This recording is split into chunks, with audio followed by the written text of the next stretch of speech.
Même nous autres ici dans l'église, je nous parle à nous tous, sans exception. Nous obéissons parce que Dieu a promis. Si Dieu n'avait pas promis, pourquoi? Pourquoi je veux servir Dieu? Non, si tu sers Dieu, il y aura une différence entre ceux qui le servent et ceux qui ne le servent. Quand est-ce que tu vas commencer à obéir à Dieu? Pas simplement pour lui faire plaisir. Pas parce que tu voudrais quelque chose en retour. Qu'une personne ce matin se décide de rentrer dans le couloir des enfants de Dieu rares. Ton amen a été en retard, tu as remarqué? Rentre dans le couloir des enfants de Dieu rares. Voilà pourquoi dans l'église locale, dans les églises locales, quand les gens servent Dieu et qu'ils ne sont pas acclamés, qu'ils ne sont pas récompensés par des titres ou autres, vous voyez les gens se fatiguer, se lasser. Vous voyez le zèle, des ailes disparaître, s'effriter. Pourquoi? Parce que nous sommes habitués de faire des choses pour qu'on nous récompense. Faire des choses pour qu'on nous voie. Tu veux que qui te voie? Tu veux que qui te voie? Même Dieu lui-même arrête d'obéir parce que tu attends la bénédiction. Donne-moi un amen. Même s'il y a une personne qui doit rentrer dans le bon couloir au milieu de vous tous, moi ça me suffit. C'est pour cette personne-là que je suis en train de parler. Arrête avec ton système de pensée qui a été pourri par plusieurs évangiles. Où tu dois maintenant, pour que tu fasses quelque chose pour Dieu, on doit te dire, si tu viens, tu sèmes, tu vas voir, après 2 jours, tu verras, Dieu va te multiplier. Pourquoi tu dois donner à Dieu pour que tu sois multiplié? Pourquoi tu dois seulement faire des choses pour Dieu en entendant un retour? Pourquoi? Nous ne sommes pas à l'image d'Élisée. Voilà pourquoi dans l'église locale, la plupart des chrétiens, nous naviguons dans les plaintes. J'ai fait, on ne m'a pas vu. J'ai fait, on ne m'a pas dit. J'ai fait. Tu as fait quoi? Il y a des gens qui ont fait avant toi. Il y a des gens qui ont fait plus que toi. Est-ce que tu sais que ce matin, quelque part dans le monde, il y a plusieurs qui ont adoré mieux que toi ce matin? La manière dont tu as adoré là, comme quelqu'un à qui on a donné le Valium. Tu sais qu'il y a des gens qui ont adoré mieux que toi ce matin. Tu es là en train de vouloir faire des choses à Dieu. Et quand, avant d'obéir, tu es là en train de dire, où est l'autre main? Qu'est-ce que tu vas me donner en retour? Oui, si je prie, tu me donnes quoi? Si je jeûne, tu me donnes quoi? Si je... Nous devons sortir de cette sottise. Je suis d'accord avec celui qui a dit Amen. Voilà pourquoi Christ a absolument voulu, après sa résurrection ou par sa résurrection, nous introduire dans un autre système. Pas dans le système du serviteur et du maître, mais dans le système du royaume. Il y a un roi et il y a des princes. Et tu vas comprendre pourquoi. Luc 12, 32. Luc 12, 32. La Bible dit, ne crains point, petit troupeau, car votre Père a trouvé bon de vous donner le royaume.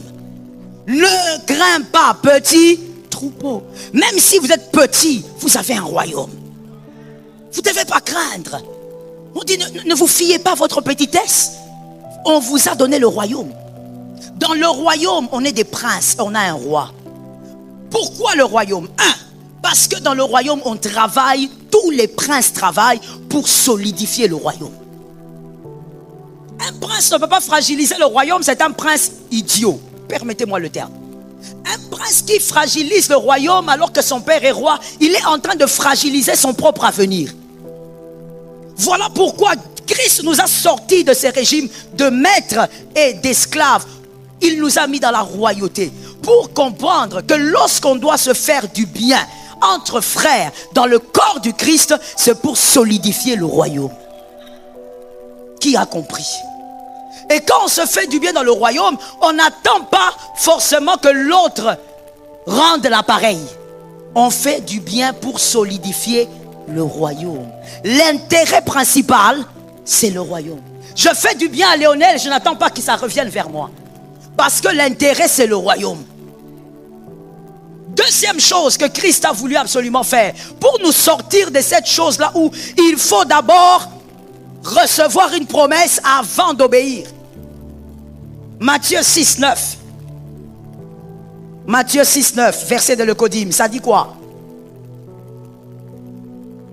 Oh, il y a quelqu'un qui cherche dans la Bible. Moi, je croyais que quand j'allais dire verset de l'Eucodime, tu allais réciter. Matthieu 6, 9. Notre Père qui est aux cieux. N'est-ce pas? Il nous a introduits dans une famille. Pourquoi? Parce que quand on fait du bien à son frère, on n'attend pas un retour. Donne-moi un amen. Quand on est dans une famille normale, on vous a éduqué normalement. Parce que je sais qu'il y a beaucoup de déséquilibres. Dans une famille normale, on vous a éduqué normalement. Papa et maman ont équilibré les choses. Entre frères et sœurs, on ne se fait pas du bien pour qu'il y ait un retour. Je fais du bien à mon frère parce que le plaisir de mon frère, c'est ma joie. Quand mon frère est bien, ses enfants sont bien, même s'il ne m'appelle pas, je suis contente et je suis même fière. Je serai là en train de dire, vous voyez, c'est mon frère. Alors qu'il m'appelle peut-être pas. Le problème, c'est quoi? Voir mon frère être heureux, c'est ma nourriture. Si tu n'as pas grandi dans l'équilibre, là, tu ne vas pas me comprendre, mais tu donnes un amen pour que Jésus te délivre. On ne fait pas du bien à son frère. Un frère biologique, tu vas, tu lui fais du bien, et tu es là, tu dis, je te fais du bien, rappelle-toi. Oh, tu te rappelles que moi, qu'aussi, quand tu avais des problèmes, ça c'est une famille déséquilibrée, qui souffre de beaucoup de fissures. Une famille normale, même tu peux faire du bien autant de fois à ton frère. D'ailleurs, tu ne te rappelles pas des bienfaits. Parce que ton frère, c'est toi-même. Tu ne te rappelles pas des bienfaits. Oh, tu te rappelles, quand ton enfant était malade, n'est-ce pas que je t'avais envoyé la voiture? Toi, moi aussi aujourd'hui, j'ai des problèmes. Tu ne m'envoies pas? Quelle famille! Au nom de Jésus, corrige ça avec tes enfants. Donne-moi un amen. Corrige ça avec tes enfants. Que tes enfants, ça ne soit pas comme ça. Vous êtes au niveau où quand vous vous faites du bien, vous vous rappelez le bienfait. Tu as oublié, n'est-ce pas que quand ta femme était malade, n'est-ce pas que c'est moi qui étais là? Oh, c'est ton frère. Tu ne penses même pas au bienfait. Sa joie est ta joie. C'est pour ça que Christ nous a introduits dans la famille. C'est-à-dire donc, je te ramène à ce que je disais. C'est pour dire que parce que Dieu est ton Père, tu ne dois pas faire des choses parce qu'il te promet des biens. On fait plaisir à son Père parce qu'on aime son Père. Est-ce que quelqu'un m'entend?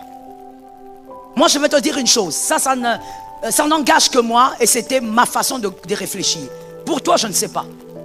Je vais te dire une chose, ça va peut-être te choquer, mais c'est pas grave. Tu sais, moi, dans mon adolescence, si je n'ai pas fait des conneries, premièrement, ce n'est pas parce que je craignais Dieu.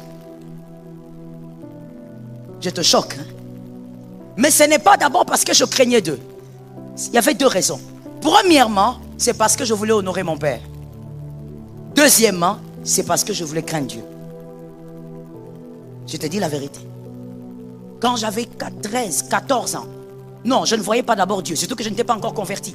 Je ne voyais pas d'abord Dieu. Je voyais d'abord mon Père. Je m'étais juré à l'âge de 12 ans à cause de certaines choses. Je m'étais juré devant Dieu que moi je dois honorer mon Père coûte que coûte. Dans tous les domaines. C'était mon défi. Je m'étais dit, même si je rencontre un homme qui marche sur le diamant, si mon papa n'aime pas cet homme, je ne le prends pas. Pour moi, c'était dans tous les domaines, je devais absolument honorer mon Père.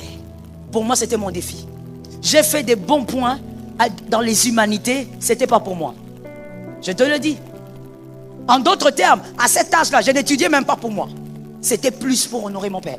Quand il venait et qu'il était honoré devant les directeurs et tout ça, moi j'étais fier. Lorsqu'on a une dimension d'amour pour son parent, on ne fait pas les choses pour que le parent te paye. On le fait parce qu'on veut voir ce parent être honoré. Tu ne vas pas obéir à Dieu parce que Dieu t'a promis des maisons. Tu obéis à Dieu parce que tu l'aimes. Le plaisir de Dieu te donne la joie dans une autre dimension. Lorsque Dieu est content de toi, tu es heureux et tu es heureuse. Tu n'as pas besoin que Dieu te dise, voilà, si tu te lèves et que tu donnes, voilà ce qui va t'arriver. Pourquoi tu dois toujours faire des choses pour Dieu en contrepartie d'autres choses? Sors un peu de ce couloir. Tu ne peux pas rester ce type de chrétien-là. Ton amen n'est pas bon. Je disais, tu ne peux pas rester ce type de chrétien. Là où tu es toujours en train de faire des choses parce que Dieu va te récompenser. Oh, Dieu va se souvenir. Oh, Dieu va penser. Attends, Parlons d'abord d'une chose. Est-ce qu'on peut descendre sur terre? Est-ce qu'on peut descendre sur terre? Parlons un peu d'une chose. Qu'est-ce que toi tu as que tu mérites? C'est quoi? Tu as quoi que tu mérites? Laisse-moi, je vais te choquer ce matin. Parce que j'ai la décision, par la grâce du Saint-Esprit, de te faire comprendre que tu es allé trop loin. Et tu dois rentrer. Des fois, quand tu vas trop loin, il faut choquer pour que tu rentres. Voyez-vous même dans la médecine, quand il y a une personne qui fait une crise cardiaque, quand on amène à l'hôpital pour réanimer, qu'est-ce qu'on fait? Il faut choquer, il faut l'électrochoc. Il faut choquer fort pour qu'il se réveille. Tu es allé un peu trop loin. Qu'est-ce que tu as que toi tu mérites? Les enfants que tu as, la femme, le mari que tu as, tout ce que tu as, est-ce que ça ressemble à ton passé? Les types d'erreurs que toi tu as à faire dans le passé, d'autres même que Dieu a cachées, jusqu'à aujourd'hui les gens ne sont pas au courant. Est-ce que toi tu mérites d'avoir une femme comme ça? Est-ce que toi tu mérites d'avoir ce mari-là? Est-ce que ces enfants ressemblent à ton passé? Je répète, est-ce que tes enfants ressemblent à ton passé? Parce que si on lit ton passé, on revoit ton passé, mon frère, peut-être normalement s'il fallait être juste selon la loi, tu ne devrais même pas avoir d'enfants, frère. Tu as fait avorter trop de filles. Toi-même tu as déjà avorté plusieurs fois. Mais voilà, tu fais des enfants avec facilité, que tu considères même être les tiens. En réalité, tu n'es qu'un gérant. Ce ne sont pas tes enfants. Ils appartiennent à Dieu.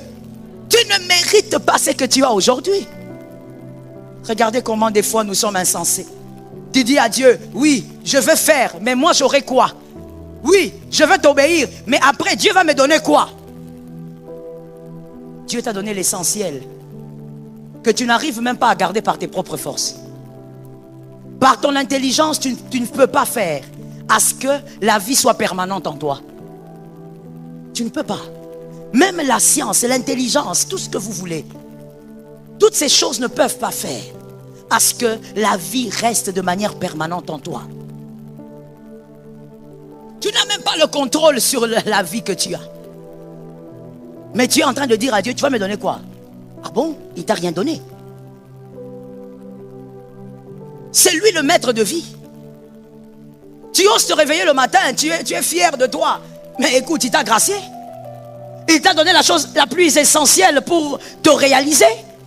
Tu es là en train de t'accrocher. L'argent, que Dieu me donne de l'argent, que Dieu me donne ceci, que Dieu... Mais il t'a donné ce qui est essentiel, tu ne vois pas. Tu es toujours gourmand, tu es toujours égoïste. Avant de faire une bonne œuvre pour Dieu, tu attends que Dieu te promette des choses. Sois à l'image d'Élisée. Entre dans le couloir des chrétiens au nom de Jésus qui obéissent pour plaire à Dieu. Non, pas pour avoir. Tu ressembles à cet homme, on ne sait pas. Vous-même donnez-lui un nom. Parce que si moi je lui donne un nom, ça sera tout un problème ici. Donnez-lui vous-même un nom. Cet homme qui va à la banque, il demande de l'argent. On lui donne 100 000 comme argent, comme emprunt. On lui donne. Il part. Mais après quelque temps, il a peur de mettre dans la même banque 100 $. Il a peur d'aller faire un dépôt Il dit, si je dépose 100 $ dans cette banque, quelle garantie j'ai que mon argent va rester? Monsieur, tu as 100 000 de la banque. Tu as 100 000 de la même banque. Tu es en train de demander, tu te dis, mon Dieu veut que je fasse ça, moi j'aurai quoi? Mais il t'a déjà donné ce que tu n'arrives pas à maîtriser. La vie que tu as lui appartient. On a vu des gens tomber en coma. Après quelque temps, on dit débrancher. Il n'y a plus rien, mort cérébrale. On débranche. On a vu d'autres faire un peu de temps et puis on dit non, il n'y a plus rien, débranché. J'ai lu l'histoire d'une fille, une dame. Elle tombe dans le coma, par accident d'ailleurs. Elle tombe dans le coma. Donc elle avait fait un accident, elle est tombée dans un coma. Et elle est restée dans le coma pendant 15 ans. Oh yes. Mais il y a plus extraordinaire. C'est que pendant les 15 années, malheureusement ses deux parents sont morts. 15 ans c'est beaucoup. Sa petite sœur, elle n'était qu'à 2, s'est mariée. Elle a 2 enfants. 15 ans après, Brusquement, cette fille sort du coma. Oh yes, histoire vraie. Elle sort du coma. Quand j'ai lu ça, j'ai dit, oh God, Dieu, qu'est-ce que je peux dire de toi? Es-tu juste? Comment tu peux sortir une fille de 15 ans après son coma? Mais il y a d'autres qui meurent à peine quelques jours dans le coma. Dieu, qui es-tu? Si tu comprends Dieu, il n'est plus Dieu. Si tu calcules Dieu, il n'est plus Dieu. Si tu comprends les chemins de Dieu, il n'est plus Dieu. Il devient ton collègue de travail. Il devient ton jumeau. Dieu, on ne peut pas le comprendre ni le calculer. Il n'y avait plus d'espoir, la fille est sortie. Le médecin lui-même a dit, oh, comment ça? Appeler sa petite soeur. C'était la seule famille proche qui était restée. La petite soeur vient et regarde sa soeur est là, en train de regarder. Elle est sortie du coma, 15 ans. Elle a trouvé les parents décédés, sa soeur mariée avec des enfants. Une autre vie commençait pour elle. Le donneur de la vie. Il n'y a que Jésus qui maîtrise la vie des hommes. Jésus t'a donné la vie. Toi, tu es en train de dire, pour que je fasse ça, Dieu va me donner quoi? Est-ce que si je fais ces sacrifices-là pour Dieu, est-ce que je serai béni? Quelle autre bénédiction tu cherches? Les gens sont dans la tombe, toi tu es assis sur une chaise. Les gens, ce matin, il y a des gens qui ont fait des crises cardiaques. Toi, tu es assis sur une chaise. Il y a des gens qui ont été capables de marcher ce matin. Toi, tu es sur une chaise. Qu'est-ce que tu veux que Dieu te donne de plus? Tu dois à partir d'aujourd'hui obéir à Dieu, faire des choses pour Dieu, sans t'attendre à quoi que ce soit. Tu t'attends à son amour. Ton plaisir, c'est de lui faire plaisir. Je vais expliquer ça. Peut-être qu'il y a toujours des gens qui, malgré que tu parles, ils ne voient pas. Enoch, venez. Que quelqu'un me donne une veste. Venez avec une chaise. Je vais te démontrer ça. Je vais te montrer quelque chose, au fait. Il faut qu'on arrête d'être ce type de chrétien. Un type de chrétien, une race bizarre. Même avec Dieu, tout est devenu question d'intérêt. Il me donne, je lui donne. S'il fait, moi aussi je ferai. Et vous écouterez des gens dire, vous voyez comme je suis à l'église ici. Vous voyez comme je sers Dieu à l'église ici. Vous voyez comme je viens tous les jours dormir ici. Dieu, vous allez voir un jour. Donc pour toi, tout est donnant-donnant. Parce que la vie là que toi tu as là, c'est ton grand-père qui t'a aidé à garder ça. Pour toi, tout est donnant-donnant. Avant que tu ne puisses servir le Seigneur avec zèle, tu dois avoir un pasteur héritier qui est là en train de te dire, tu sais, il faut servir Dieu, Dieu va vous bénir, Dieu n'oublie pas. Même si Dieu, entre guillemets, allons dans l'extrême, même si Dieu oubliait, ce qu'il t'a donné n'est pas suffisant. C'est pas suffisant. Qu'est-ce que tu peux faire sans la vie? Je préfère me limiter seulement à ça. Qu'est-ce que tu peux faire sans la vie? Qu'est-ce que tu peux faire sans une bonne santé? Mais ça, tu ne vois pas. Tu es en train de te dire, avant que je fasse, j'attends que Dieu me révèle, que Dieu me dise qu'il va me bénir. Mettez-vous, monsieur. Non, je commence par ceci. Il est debout. Donnez-moi la veste. Je trouve un monsieur debout, c'est-à-dire sans domicile, un nomade, un SDF, qui n'a pas de maison, il n'a rien. Et finalement, moi je vois, j'ai pitié de lui, je dis, monsieur, assieds-toi là. Je lui donne donc une maison. Je l'installe et il est bien. Et à un moment donné, d'ailleurs, je me dis, bon, il est installé, mais il faut quand même qu'il ait une source de revenus. Et voilà, je lui donne cette source de revenus. Un bon travail, il est en train d'évoluer. Prenons un montant. Il touche chaque mois 4 000 $.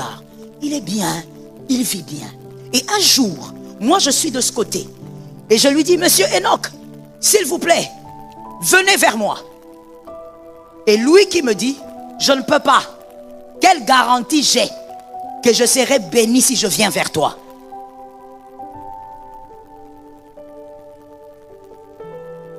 Alors que c'est moi qui lui ai donné tout ce qu'il a. Mais il me demande encore une garantie. Juste parce que je lui ai dit, Enoch, peux-tu venir?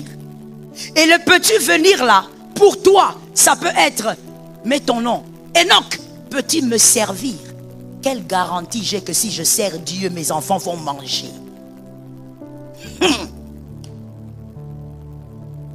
quelle garantie j'ai que si je viens à l'église chaque jour, je n'aurai pas un problème avec mon entreprise?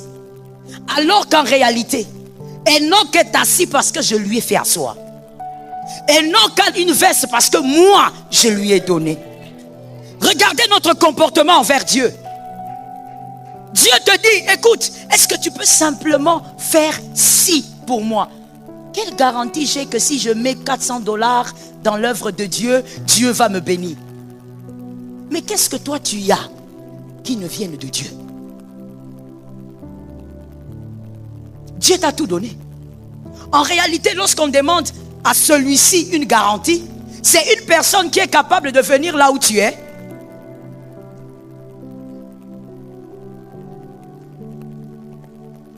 Enlevez la ceinture. Il faut tenir les pantalons.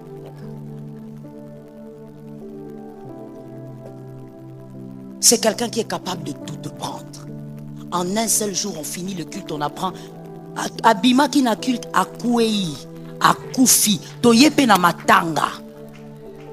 En un jour, il peut tout te reprendre. Et personne ne va le juger. Mais toi, quand il te dit, est-ce que tu ne peux pas faire l'évangélisation? Bon, est-ce que quand je vais faire l'évangélisation, parce que même la Bible dit, le précieux trésor de l'homme, c'est l'activité. Quand je vais faire l'évangélisation, est-ce que l'argent maintenant, pour nourrir ma famille? Tu as une famille parce que Dieu t'a gracié. Tout le monde, amen. Tu as une famille parce que Dieu a eu pitié de toi. Tu as mis au monde un enfant par la grâce. Il y a des femmes plus belles que toi qui n'ont pas d'enfants. Tu dis quoi à Dieu?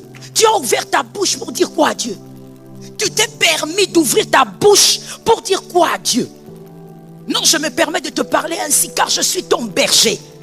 Je dois te le dire. Tu as ouvert la bouche pour demander quelle garantie à Dieu? Bon, j'ai senti dans mon cœur, Dieu m'a dit que je prenne tout ce que j'ai en banque, que j'amène à l'église. Ah, mais même là, vraiment, non, c'est pas possible. Hein, parce que bientôt, ma fille va aller à l'université. Si je fais ça, non, Dieu va faire quoi d'abord? Donc j'appelle d'abord le pasteur. Pasteur, Dieu m'a dit de donner tout ce que j'ai. Mais dites-moi un peu, pasteur, qu'est-ce que Dieu va faire? Ta fille va aller à l'université parce que Dieu a eu pitié de toi. Je ne veux même pas appeler ça compassion, je dis pitié. Tu sais combien de filles plus belles que la tienne, intelligentes plus que la tienne, n'ont pas su arriver là? Une fille qui va coucher avec un voyou quelque part. Et elle couche avec le seul voyou qui a le sida. Et qui part avant même sa majorité. Nous demandons des garanties à celui qui a tout. Et à celui à qui nous devons tout. Même le fait que tes cheveux poussent, c'est la grâce. Vous n'avez pas suivi le scandale entre Chris et Will Smith? Vous avez suivi ça? Mais pourquoi? Pourquoi c'est arrivé? Parce que l'autre s'est moqué de sa femme, alors que sa femme souffre d'une maladie qui fait tomber les cheveux. Toi, quand j'ai dit là, tu as trouvé ça normal. Mais il y a quelqu'un d'autre qui a l'argent que toi, tu n'as pas, mais qui n'arrive pas à avoir les cheveux. Elle est malade, elle a des problèmes de cheveux, donc le crâne est rasé. Elle a une maladie qui empêche les cheveux de pousser. On se moque de la femme, l'autre part gifler. Toi, tes cheveux poussent simplement. Des fois, là même, tu es fatigué, tu les coupes. Tu demandes à Dieu quelle garantie. On te dit, venons au culte, mettons-nous à genoux, prenons le temps pour le Seigneur. Ah, vous savez, il ne faut pas abrutir les gens. Hein? Tout le temps à l'église, à l'église. Comment on va devenir millionnaire? Tu deviendras millionnaire en faisant quoi? Depuis que tu as commencé, tu es devenu. C'est en faisant quoi que tu deviendras millionnaire? Avec ton business là que tu fais façon. Ne sais-tu pas que même le monde, c'est-à-dire le commun de mortels, ceux qui ne sont pas convertis, ils ont compris qu'au-delà du doctorat, il faut avoir quelque chose. Au-delà de tout ce que tu as là, les connexions, il faut avoir un autre pouvoir. Ne le sais-tu pas? Les gens que toi tu as honorés, tu as dansé pour eux dans ce pays, ces personnes-là savaient qu'il fallait avoir quelque chose. Ils ne sont pas restés chefs tout le temps pour rien, n'importe comment. Toi, tu veux être millionnaire dans un monde où les hommes deviennent millionnaires par les pouvoirs mystiques. Et toi, tu n'as aucun pouvoir. On te dit, viens prier, tu dis, Dieu va faire quoi pour moi? Dieu t'a tellement donné, il t'a donné des choses que tu ne mérites pas. Je veux choquer, Dieu t'a donné des choses qui ne ressemblent même pas à ton visage.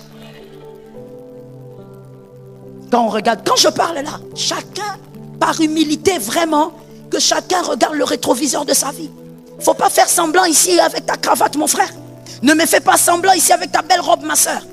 Prends les rétroviseurs de ta vie. Il y a des choses que Jésus t'aimant tellement, Jésus les a cachées. Jusqu'à peut-être à ta mort, nous ne saurons pas. Mais tu sais ce que tu as fait dans le passé. Est-ce que toi, si tu racontes ici ce que tu as fait, quelqu'un va encore te respecter ici? Pourquoi tu oublies vite comme ça? Pourquoi tu oublies vite? Oh non, maman, je ne pouvais pas venir, je ne pouvais pas être à la prière. Mon mari était arrivé, il fallait que je berce mon mari jusqu'à son sommeil. Il fallait que tu berces ton mari jusqu'à son sommeil. Certaines personnes ont dormi avec leur mari. Le matin, l'homme n'était plus. Elle a dormi mariée, elle s'est réveillée veuve. Toi, tu parles de quoi? Tu parles de quoi? Tu veux que Dieu toujours agisse avant que toi tu n'agisses. Combien de personnes ici, le Seigneur est capable de vous dire, fais ça, sans te donner une promesse, et tu le fais. Je ne parle pas de venir prier à l'église, non, ça c'est ton intérêt. Je parle de quelque chose qui va te coûter. Dieu te dit, fais, mais Dieu ne te promet rien, et tu le fais. Et le prophète ne te promet rien. Il y a même des gens qui viennent qui disent, prophète, Dieu m'a dit de faire ça pour lui. Dis-moi, ce prophète, parle un peu, parle. Voyant, corbeau, aigle, chauve-souris. Tu vas donner tous les noms au prophète, même chauve-souris. Tout ça pourquoi? Vois. Hein? Maman, même toi-même, ce que Dieu me demande là, c'est grave. Grave? Il n'y a rien que Dieu va te demander qui soit grave. Je parle parce qu'il y a quelqu'un qui doit sortir de ce couloir. Entre dans le couloir de l'obéissance. Tu obéis pour plaire à Dieu, pas aux hommes. Et tu obéis parce que tu veux simplement toucher le cœur de Dieu. Tu n'attends pas de récompense. On va me donner quoi? Moi je suis ici à l'église depuis 25 ans. On va me donner quoi? On m'a donné quoi? Vous croyez qu'on me donne quoi? Regarde comment tu parles comme un insensé. Quoi? Toi tu crois que si tu n'étais pas dans une église de manière permanente, tu aurais même la santé que tu as là? Dans votre famille avec des sorciers qui sont des sorciers vampires, qui sucent les sangs des gens, tu allais maigrir comme ça, comme un cornichon. Il y a des familles où il y a des sorciers vampires. C'est-à-dire qu'ils sont là, ils bouffent la santé des gens. Tout le temps, il y a toujours des malades. Dieu a tellement fait, mais tu ne vois pas. Tu attends que Dieu te dise, si tu fais, voici ce que tu auras, une maison, tout ça. En réalité, écoutez la maturité. La maturité pour ceux qui lisent la parole de Dieu. Dieu n'a pas besoin de me dire qu'il me donnera. C'est une garantie. Il me le donnera. Même s'il ne me le dit pas. Et même s'il ne me le donne pas à moi, il le donnera aux enfants. On l'appelait père, non? Quel père laisse ses enfants affamés? Mais pourquoi toi, avant d'agir, tu veux que Dieu d'abord te promette, soit à l'image d'Élisée? Que quelqu'un me dise à l'image d'Élisée. Aujourd'hui, malheureusement, nous avons deux types de chrétiens, que Jésus nous en délivre. Premier type, ce sont les mi-loups, mi-agneaux. Les mi-loups, mi-agneaux. Des chrétiens charnels. Ce sont des gens qui veulent imposer un système de péché dans l'église. Ils veulent légaliser le péché. Au nom de la chair, au nom du fait que nous sommes humains, ils crient comme des loups, mais ils ressemblent à des agneaux. Quand tu le vois de loin, oh, bonjour frère. Donc il a l'image d'une sainteté. Mais en même temps, c'est celui-là qui dit, écoutez, n'exagérez pas. Tout le monde pêche. Tout le monde vit dans la saleté. Où est le problème? Tout le monde est humain. Il vous impose un système de pensée où tu commences à trouver normal que ton pasteur change 4 mamans. Il a entendu en retard. En 2020, il avait une maman sombre.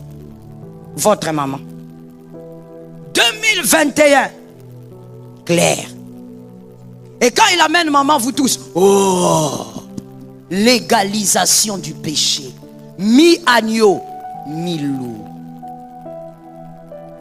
Oh, mais c'est quoi le problème? Vous voulez que notre papa meure? Que Dieu mette le feu dans ta bouche. Parce que je n'ai pas trouvé un autre mot. Qui mette le feu dans ta bouche. Mon papa, ma vanda. Toi, tu crois que être adulte, c'est être enfant? Quand on est un enfant, on fait ça. Regarde. Non. Non, non, j'aime plus. Oui. Non, non, non. Oui, ça. Quand on est enfant, quand on est adulte, quand on fait un choix, on assume. Trésor, qui t'a dit que quand on est adulte, tous les choix qu'on fait sont bons? Non. C'est en ça qu'on est imparfait. Mais la différence entre nous et les enfants, c'est que même dans cette imperfection, on assume.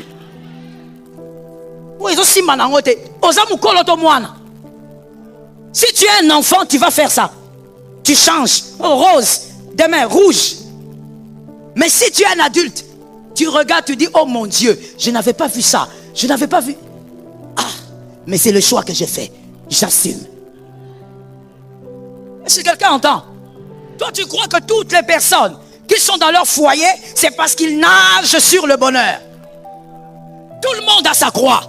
Mais on porte sa croix, on assume. J'aime ton amen, donne-moi un autre. Tu n'es pas là, on t'échange des mamans. Légalisation du péché. Mi-loup, mi-agneau. Et la plupart des fidèles acclament ça. Je refuse au nom de Jésus. Aucun fidèle ne va m'envoyer en enfer. Vous êtes en train d'acclamer. Hé, notre nouvelle maman, elle sourit bien. Hein? Vous commencez à la poster sur vos Facebook ensorcelés. 2022. Une autre maman. Celle-là maintenant elle est métisse. Il a commencé avec noir. Un peu clair. Métisse. Maintenant il a dit, il faut que j'aille un peu là-bas. Parce que les noirs m'ont déçu. Et vous êtes là. Hey, maman Robert, t'es la bise, mamie. C'est vous qui avez dit, c'est pas moi. Et vous acclamez. Lui-même, il est mi-agneau, mi-loup. Et il vous a engendré. Vous êtes devenus des mi-agneaux, mi-loup. Vous acclamez le péché. Vous trouvez des textes bibliques. Non, mais attends, regarde, il est même écrit. Hein, tous sont péchés et sont privés de la gloire de Dieu. Nous avons tous péché, mon frère. Ah bon? Parce que toi, tu ne vois pas les versets qui complètent cela. Il transforme les chrétiens. Et la plupart sont devenus comme ça. Tu trouves normal? Tu verras quelqu'un qui fait des choses horribles. Mais voici ce qu'un fidèle comme Enoch va dire. Le pasteur Joël fait des choses bizarres, horribles, mi-loup, mi-agneau. Il légalise le péché. Il présente ça comme si c'était normal parce qu'on est humain. Et vous verrez mon fidèle Enoch, fidèle dangereux, qui est aussi mi-loup, mi-agneau, qui va poster en disant, ne jugez point. Il met seulement le visage là où j'ai le micro. Ne jugez point. Donc, une manière de te dire, faites des jugements, il faut partir là-bas. La Bible c'est complète. Ne lis pas une partie. Il est aussi écrit. Quelqu'un m'entend? I'm going on. Lorsque le serpent dit, ne jugez point, Jésus va dire, il est aussi écrit. Quand ton frère fait le mal, va le voir. Reprends ton frère. Dis-lui, ce n'est pas bien. S'il ne veut pas t'écouter, appelle un autre frère. S'il ne vous écoute pas, vous faites comment? Vous partez. Vous considérez comme quoi? C'est écrit. C'est pas moi qui fabrique. Mais quand on est mi-loup, mi-agneau, on commence. We were in love that never meant to stay. Some things are real, even when they fade.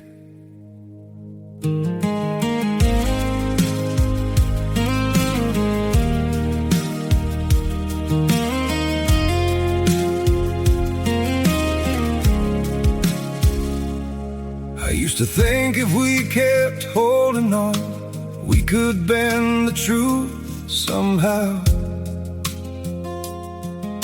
But love can't fight what's pulling us apart, and it's breaking us down now.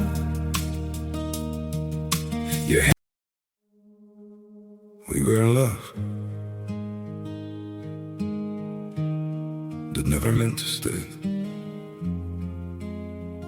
Some things are real, even when they fade.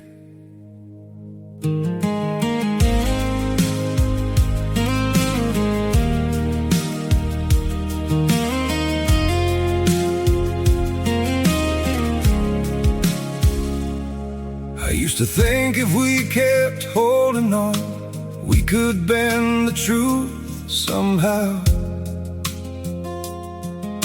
But love can't fight what's pulling us apart, and it's breaking us down now.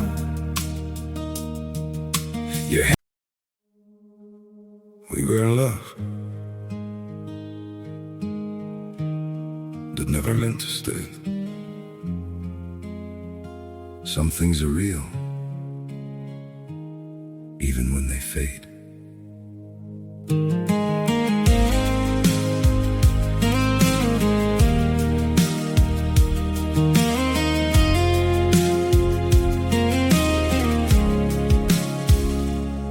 I used to think if we kept holding on, we could bend the truth somehow. But love can't fight what's pulling us apart.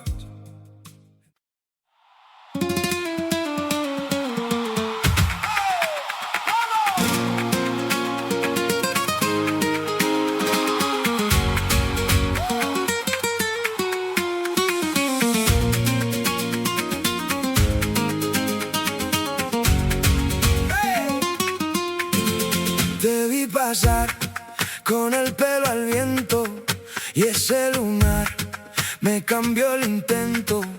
Tu risa cae como sal en la herida y yo me quedé sin plan y sin salida. Dime si vuelves o si me dejas, que estoy temblando junto a la puerta y cuando miras se rompe el suelo, me das la mano y pierdo el cielo.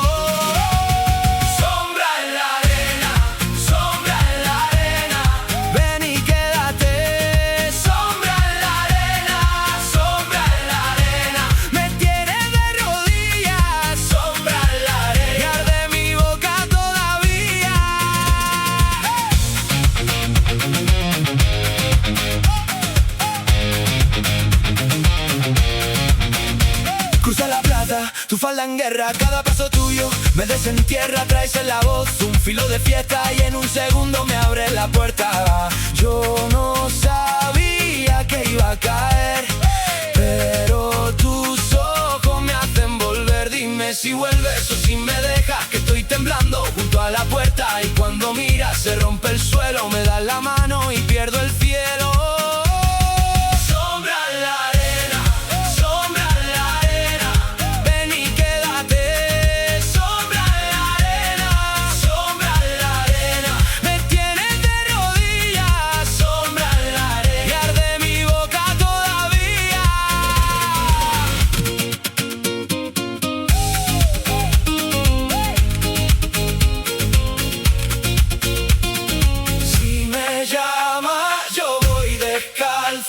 Por ese borde de fuego y salto, que no me suelte cuando me pierda, que en tu cintura vuelve la tierra. Sombra en la arena, sombra en la arena, ven y quédate.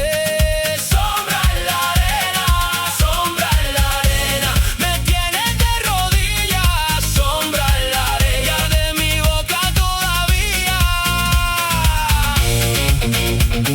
Commence à normaliser les péchés. On donne tous les noms aux péchés. Eh, qu'est-ce que vous voulez? C'est ça, hein? Ah, Maï. Je sentais qu'il y avait quelque chose qui n'allait pas. Asana Maï na makila. Bolinginini. Asa mobali ya kitoko.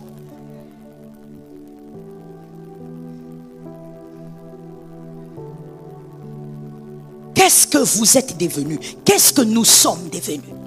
C'est ça les chrétiens que Jésus souhaitait. Lorsque Jésus laissait les 12, c'est ça qu'il voulait. Des personnes qui légalisent les péchés. Alors rentrons dans le monde. Si on ne peut pas vivre dans la sainteté, rentrons dans le monde. Parce qu'il n'y a pas de différence entre vous et les hommes du monde. Tu ne peux pas être mi-loup, mi-agneau. Est-ce que quelqu'un m'entend bien? Les mi-loup, mi-agneau ont tellement normalisé le péché qu'il y a d'autres qui disent, écoutez, la Bible dit bien, seulement en cas d'adultère, on divorce. Ma femme a commis l'adultère. Elle dit, ah, papa, ta femme là, elle a 60 ans. L'adultère là, c'est à 60 ans. Oui, elle est sorcière. Ah. Papa, mais la sorcellerie, qu'est-ce que ça va? Oh, la sorcellerie. Mais quand on sort, on va rencontrer les hommes dans les noirs.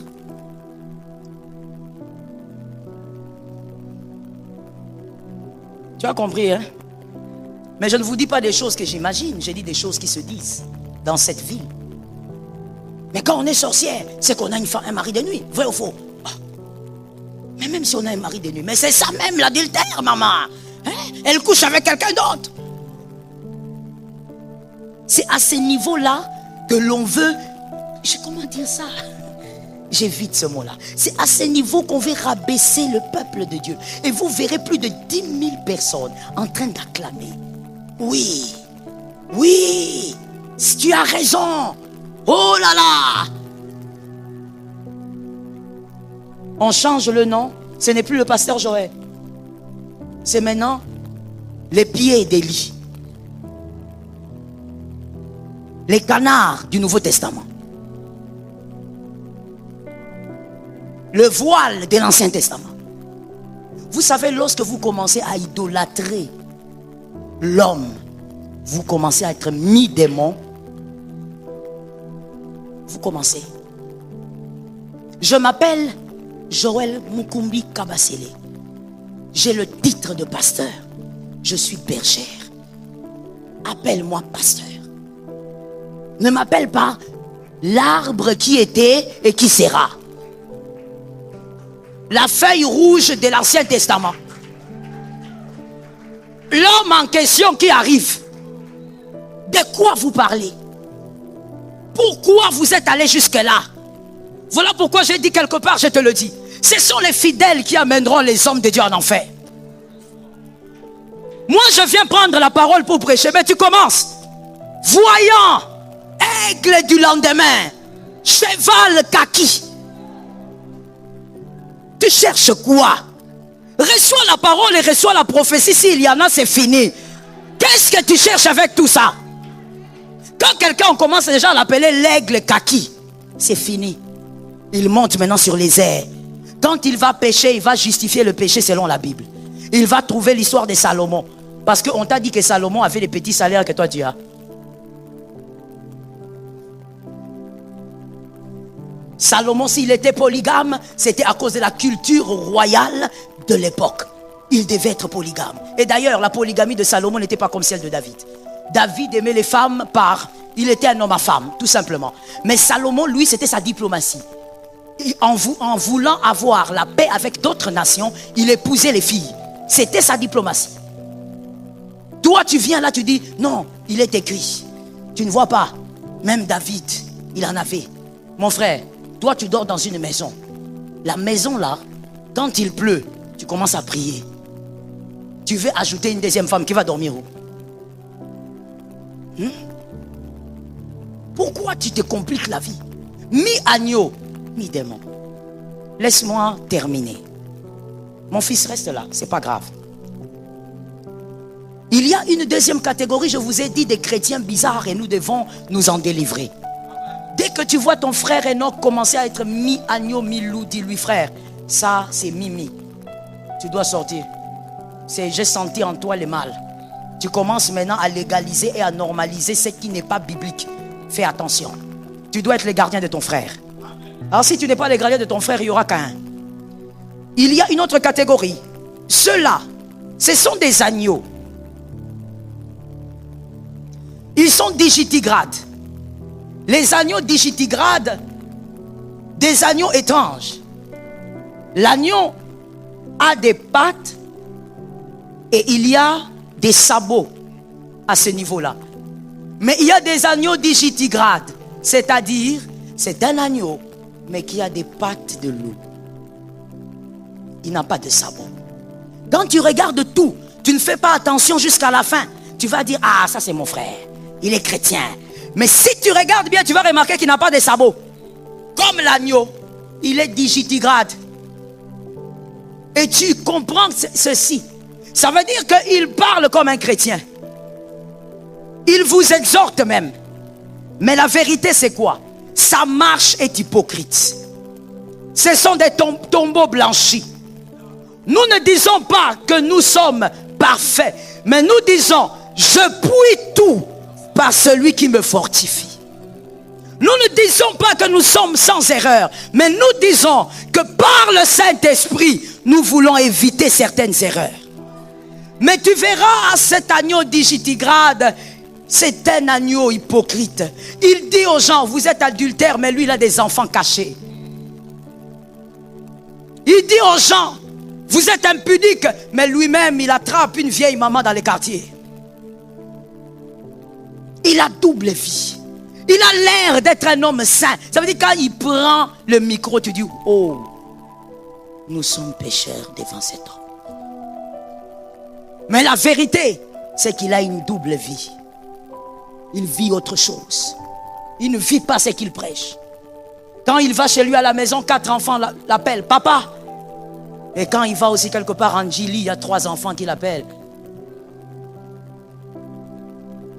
Tu es là, tu te dis, oh, Léonel regarde, il dit, oh, ça ce sont les enfants de Madeur, on les connaît. Mais quand Léonel va quelque part à Congo-Fleuve, il se met en train de serroter son jus. Il voit seulement une fille qui entre, il dit, ah, elle ressemble à Madeur. Mais bon, ça ne fait pas partie de ses enfants. Mais ah, elle ressemble, hein? Vous commencez à vous poser des questions, mais on voit les visages là aussi en Gili. On voit ça aussi. Je ne veux pas citer certains quartiers. Si je cite ça ici, j'aurai des problèmes le soir. Tu vois, je ne sais pas, hein? Il a confirmé. Je refuse d'avoir des problèmes. Je suis venu à un culte.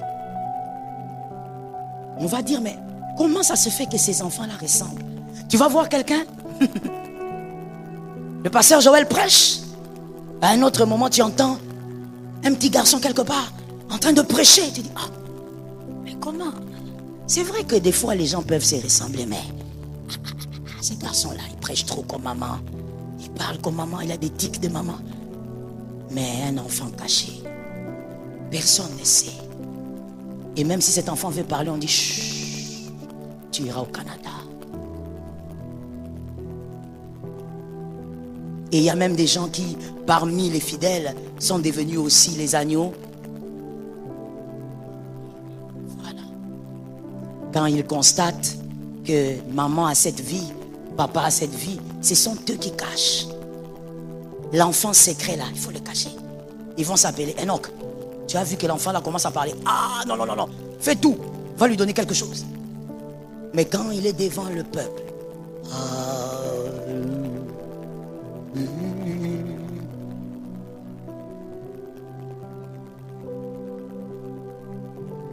il est là. Quelle apparence de sainteté. C'est ce que Jésus pouvait dire. Les tombeaux blanchis. Dehors. Ouh, quelle beauté. Qu'on ouvre, on va voir si tu vas mettre les mains dedans. Tu ne pourras pas mettre les mains dedans. Au nom de Jésus, je refuse de faire partie de ce genre de chrétien. Je refuse, avant de parler de toi, je me parle d'abord. Je refuse énergiquement de faire partie de ces chrétiens. Et je t'interdis au nom de Jésus d'être dans ce couloir. Que Jésus t'en délivre. Que Jésus te sorte de là. Je disais sors de là. Jésus te sort de là. Sois délivré de cela. Sois libéré de ce joug. Aime Dieu pour lui. Obéis à Dieu pour lui faire plaisir. Sors de là au nom de Jésus.